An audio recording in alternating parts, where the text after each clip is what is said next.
My name is Robert L. Wessa. That's R-O-B-E-R-T. L, middle name is Lee, L-E-E, Wessa, W-E-S-S-A. Wessa, what is that? Does that have an ethnic background? Yes, Finnish. Finnish? Yes. Ah. Got it. Half Finnish and half Irish. I see. There's a combination. Got it. What is your birthday? May 22nd, 1928. Wow. Where were you born? Boston, Massachusetts. And you were born just 1 year before the Great Depression. That's right. I grew up in the Great Depression. So Except I didn't realize that. you didn't hear right. Too young to know, right? So tell me about your parents when you were growing up and your siblings. Well, as I said, or as you said, I grew up at the beginning of the Great Depression. And my father and mother both worked in the shoe factories, which were predominant in the Brockton, Massachusetts area.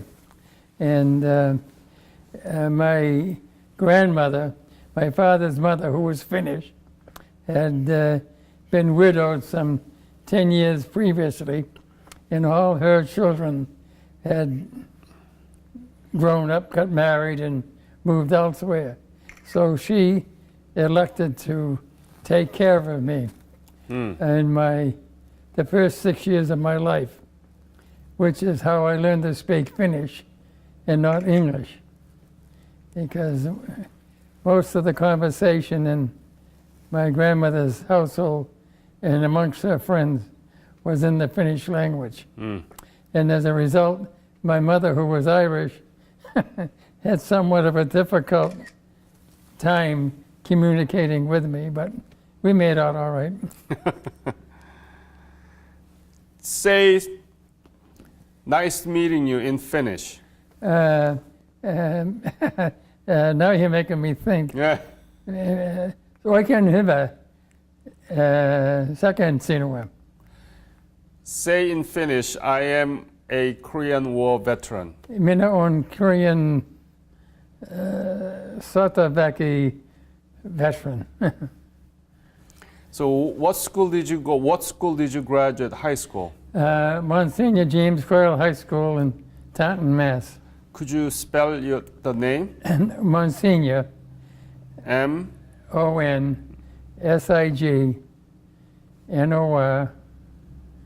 James, the first name, J-A-M-E-S, Coyle, C-O-Y-L-E, High school. When did you graduate? 1946. And in the school, did you learn anything about Korea? Not a thing. Not a thing. Any Asian countries that you learned? China, Japan? Little, if I did, I don't remember it. I would say no, No. to the best of my knowledge. So you didn't know nothing about Korea, but you are the Korean War veteran. I will tell you more about that later. Yeah, right. So after graduation, what did you do? I didn't do much of anything. I worked locally, various jobs, and of course, this was at the end of World War II, and I thought I might like to join the Air Force and become a pilot. So I did apply, and unfortunately, I was turned down for pilot training because my depth perception didn't meet the qualifications that were required. So as a result, instead of going to officers candidate school and pilot training, I elected to join the enlisted corps of the Air Force. Air Force? Yeah, When did you join them? October 25th, 1948. Where did you get the basic? Lackland Air Force Base in San Antonio, Texas. Yeah. And What kind of training did you get? You mean in basic training? Yeah. My good God, I don't remember what I went. I don't know whether it was 13 weeks of it, but just merely military order drill and learning how to be compliant with commands of the superior non-coms. Mm-hmm. And what was your MOS? MOS. I wish I could remember exactly. It was 5 digits, but I can't remember the numbers. But of course, I didn't get an MOS coming out of basic training. Mm-hmm. I went to aircraft and engine school. Aircraft engine school? Aircraft and engine, airplane engines, in Biloxi, Mississippi. Yeah. And so I graduated from that school. And then again, World War II was over and things were quiet, so to speak. I was shipped to Okinawa, which I When? had, When was it? January, New Year's Eve, I landed there of, my goodness. 49? Huh? 1949? No, before then. It had to be, yeah, I guess it was 1949. No, 48 December? Wait a minute, I have to stop and think. You joined the Air Force in 1948, 48. October. That's right. So, was it 1950 that I landed on Okinawa? Mm-hmm.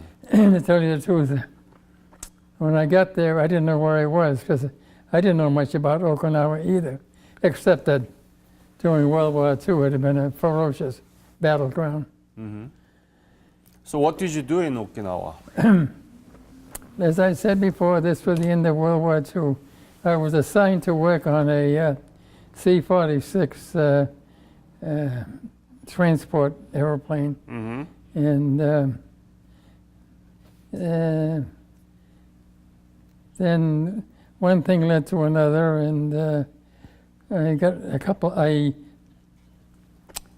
became a corporal, and then the Korean War started in June, and I was promoted to sergeant. Mm-hmm.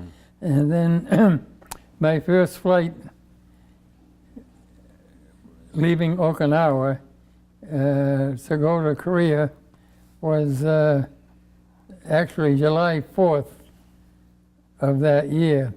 And all I could think of was all my friends back home having a great time down in Cape Cod, Massachusetts. And here I am in Busan, Korea, which I had never even heard of before. And that was 4th of July. So you took a flight from Okinawa to Korea Yes. on July 4th? I landed there on July 4th. And tell me about the Busan you saw. How was it? People and the buildings and streets and Well, the only thing I saw there was the landing strip, which was metal grate. It had been constructed by one of the other units in the area. So I really never even got into... even after that, were you able to see around? Well, of course, after a while, I made many flights between Okinawa and Korea until the fighting got real heavy. And then my unit got transferred to Brady Air Force Base, Kyushu, Japan, and there were almost daily flights every day. It was only 19 miles across the sea.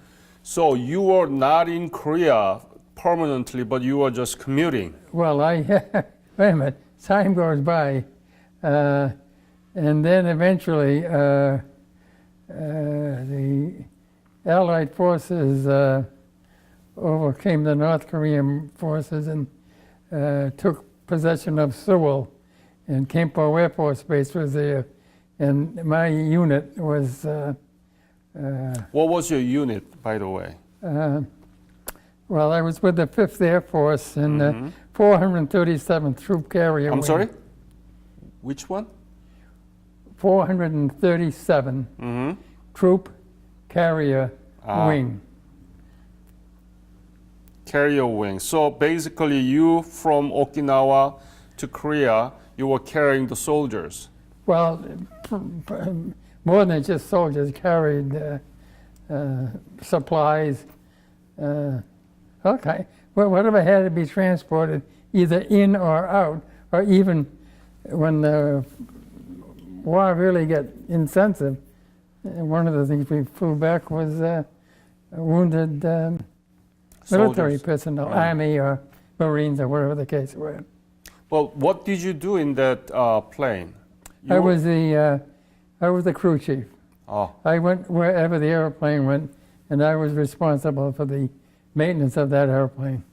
I was with the airplane all the time. all the time. Okay. And after they repelled the North Koreans from Busan, where did you stay in Gimpo?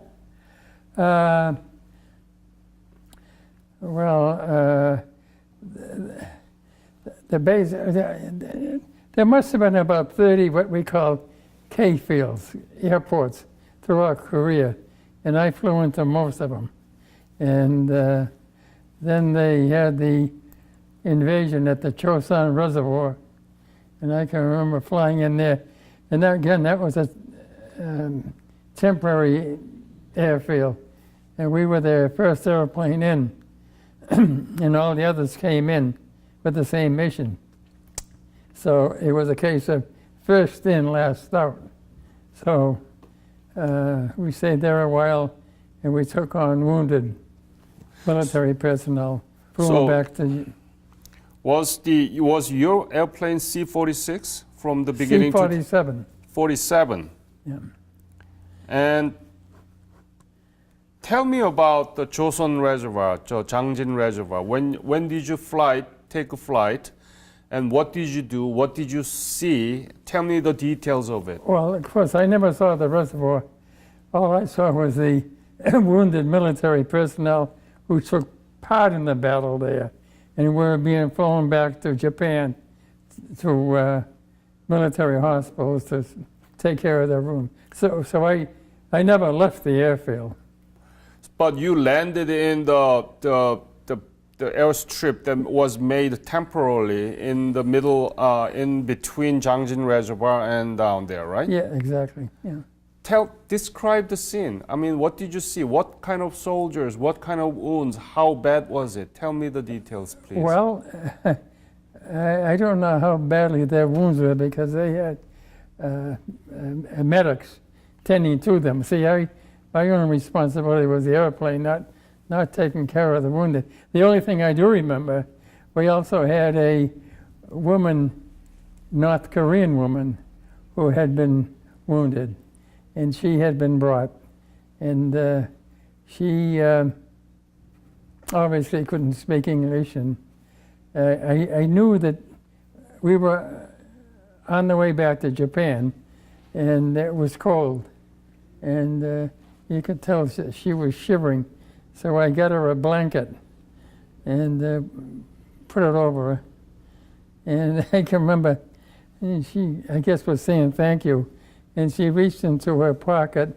and she gave me a pen, and that was an Eversharp pen which used ink, and that was a popular pen back in 1948, 49.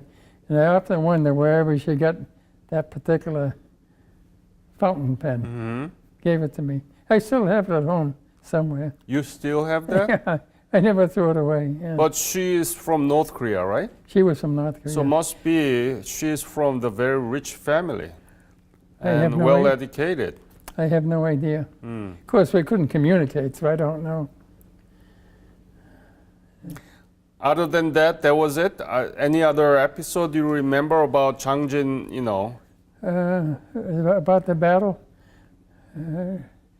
Not really, because we flew all over the place doing different, for different reasons, either transporting personnel or cargo or picking up or whatever. We were like, matter of fact, all the time I was in Korea, I never left the base, an Air Force base, except once. And we got into, and I was at Kempo at the time, and I had a couple of days off, and a few of my buddies and I went into Seoul. And of course, it was black as the midnight sky, and there were no lights there. I mean, very few dim lights. And we went to some cocktail lounge or nightclub, whatever the case may be, and had a few drinks. But it wasn't very entertaining, so we didn't stay. We went back to the base again. That was the only time I ever got into civilian life in South Korea, so to speak. So was it during the night? Did you see around Seoul during the day?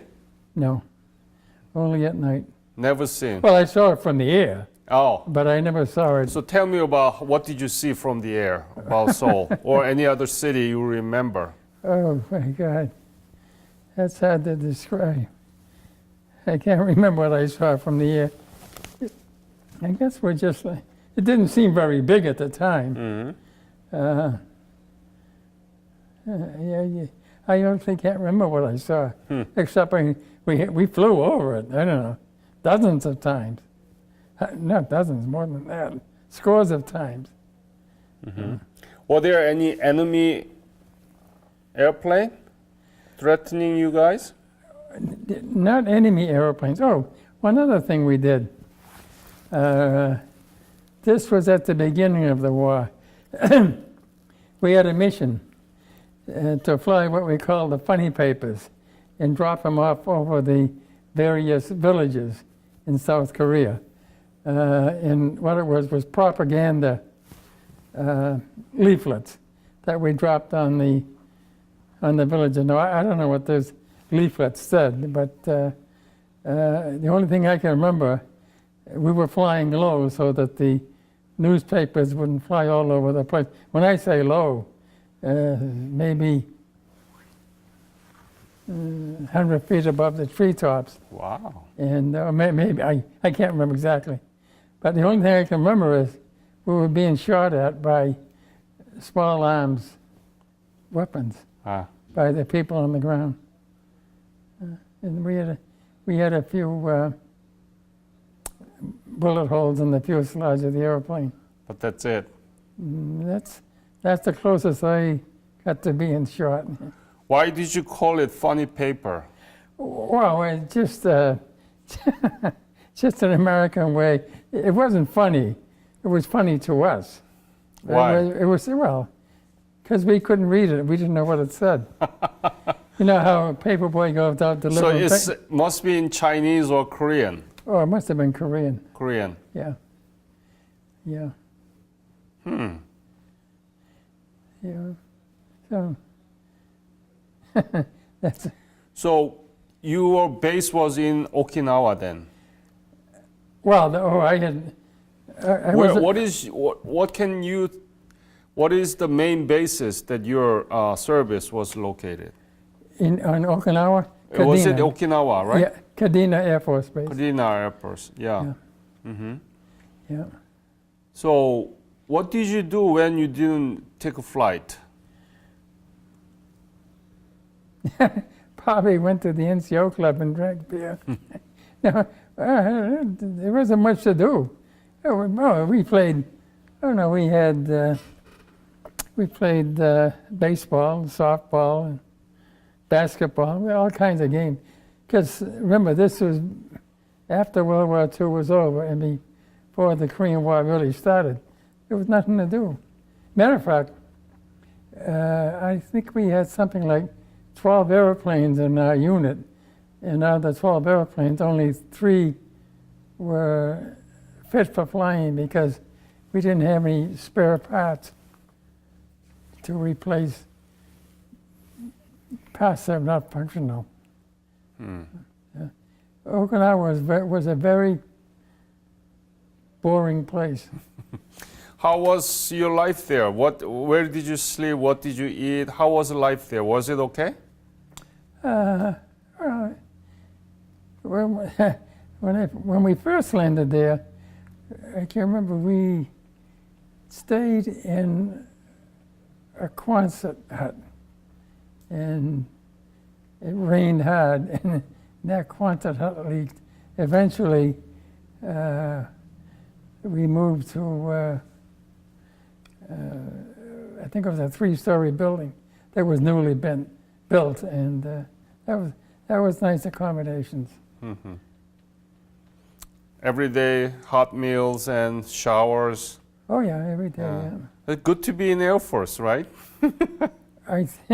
Well, yes and no. Why? Why no?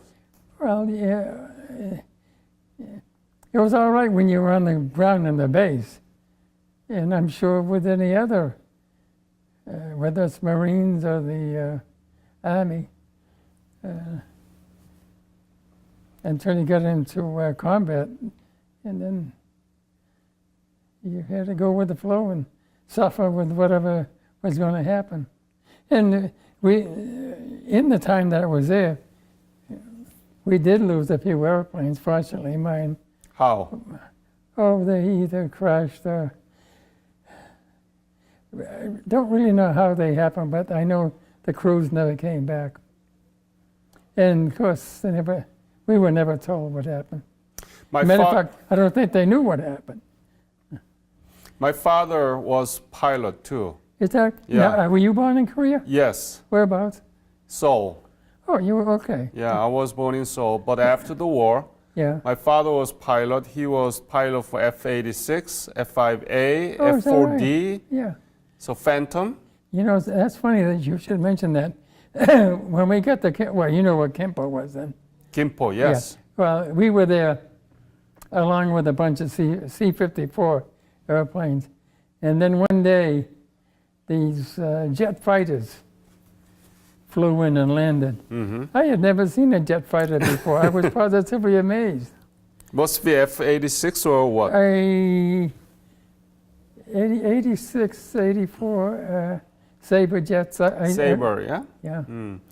I don't remember exactly, but I was once in C-40 something, 47 or... 47, and C-46 and 47. Yeah. A little bit of history in the C-46. That, during World War II, that was an airplane that they used in the India theater of war because it had a high flying altitude. Uh-huh. And it was able to fly over the Himalayan mountains where the C-47 was not able to get that high. So when the war ended, they didn't know what to do with all those airplanes. So they sent some to Okinawa, which is how I became acquainted with them. And then also many of those airplanes were sent back to the United States, and these different private companies bought them and used them as special flights or taking people on tours and stuff like that. Mm-hmm. Yeah. So,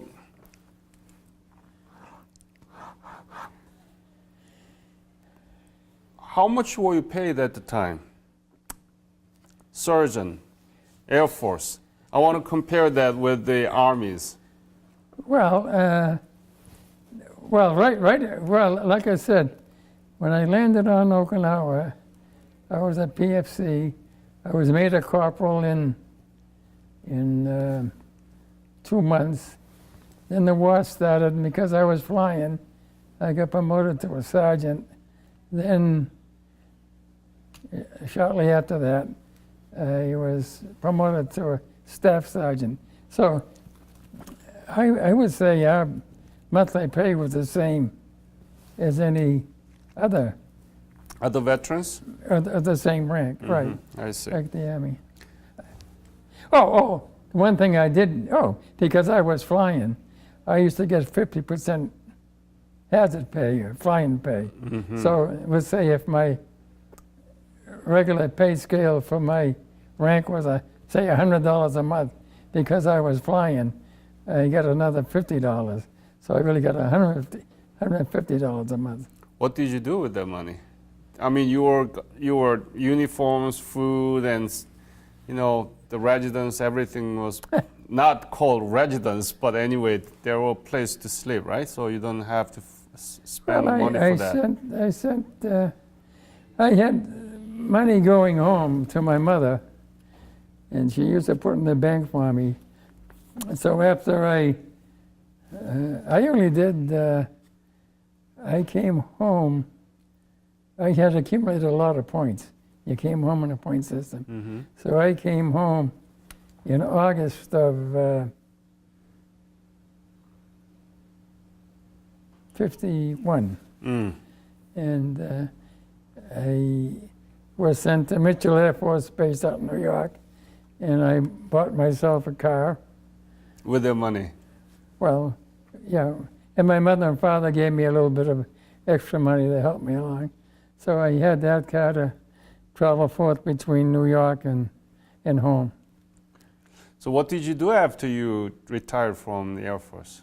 I didn't retire, I just got discharged. Yeah. So I went to school. School back? I went to school. I went to the Bentley School of Accounting and Finance in Boston and got my degree in accounting. And then subsequent to that, I got married. And then I found accounting very boring. So I was looking around for some other line of work to do, and a friend of mine who worked for the telephone company said, hey, why don't you go down and apply for a job in the sales department? I said, sounds good, so I did. So I worked for the telephone company, New England Telephone, for 35 years after that. What did you do in telephone? I was a accountant again? No. I started out selling telephone, big systems, not house telephone. And then I became a sales manager, and that's Very it. good. Yeah. Have you been back to Korea? No. You know, I would love to go back. I think you did Joe Picanzi a little while ago. Yeah. And I'm trying to get him to go back with me, but he won't go. If I could find somebody that I knew to go back, I'd go tomorrow. You want to go back? Yeah, if I had somebody to go with. I don't want to go by myself. Mm-hmm. So are you following up with what has been changed in Korea, economy? Well, you know, I'm amazed, positively amazed. Of course, I've seen pictures of Seoul now. Hey, God, that's like New York City almost. All the big buildings and so forth. That's, from what I remember, one night I was in town, it was pitch black more or less, as to what I've seen of pictures. It's positively amazing. And how the Korean people have, I mean, they remind me of my own Finnish cousins or Irish cousins. No, really. And I go to the Korean War veterans functions every year that they have and enjoy those. And I tell you, the Korean people are very nice. Have been very nice to me, anyhow. I'm talking about the South Koreans, obviously. Mm-hmm, mm-hmm. So what do you think about the legacy of the Korean War? Well, I guess it still continues. It still continues, yes. So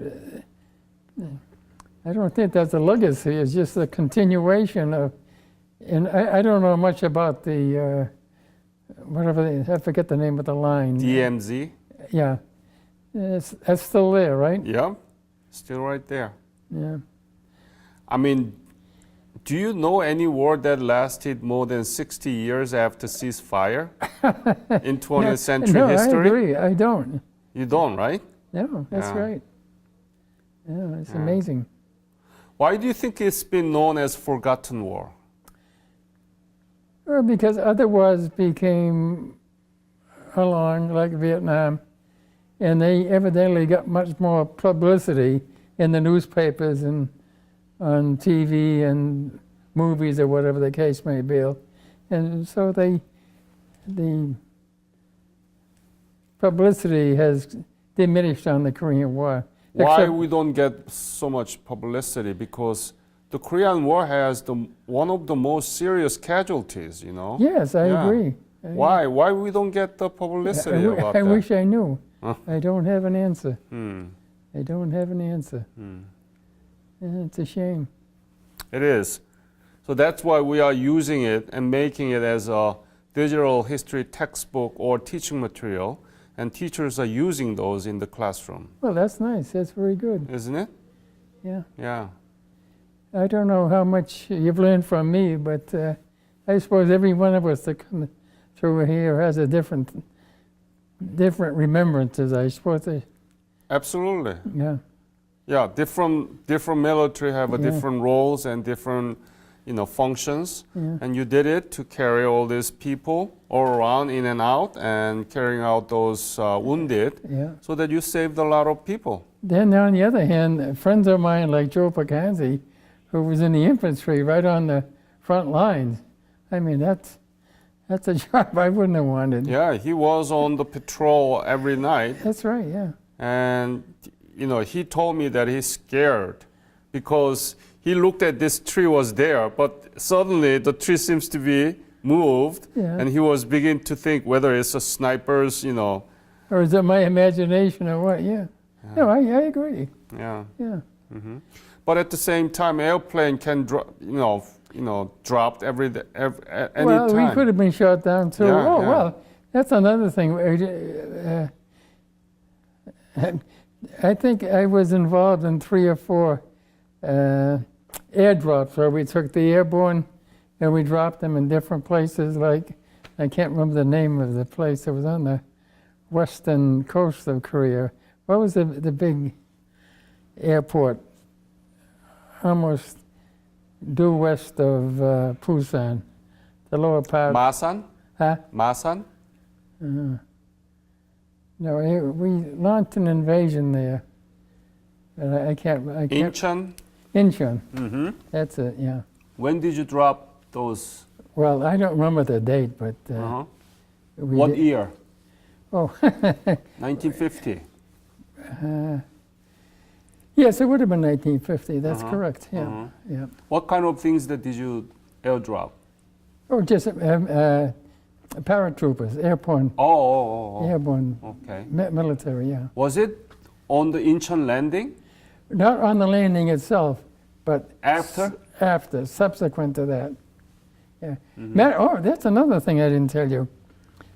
Quite often, when I say quite often, maybe half a dozen times, we take a special group of maybe 5 or 6 people, like there'd be a sergeant or a staff sergeant in charge, and they'd have a corporal and a couple of privates, and we take them off at night and drop them over some mountain. Mm-hmm. Never ever knew what happened to them after they left us in the airplane. Then we'd come back and repeated the cycle again. I often wonder what happened to those personnel when we dropped them off in the middle of the night and what they were looking for. Of course, we didn't talk to them because it wasn't a social affair. I had a job to do and they had a job to do. And we just kept to ourselves.